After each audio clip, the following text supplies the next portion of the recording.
Note: the following video depicts a specific configuration of the notebook. The same removal and replacement procedures apply to all configurations of the notebook. Before you begin, remove the base enclosure. Removal. Disconnect the battery cable from its connector on the system board. Disconnect the RTC battery cable from its connector on the system board.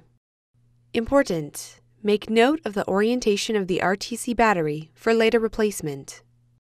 Using a non-metallic, flat-bladed tool, carefully release the RTC battery from the adhesive that secures it to the system board and remove the RTC battery.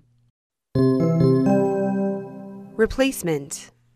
Connect the RTC battery cable into its connector on the system board.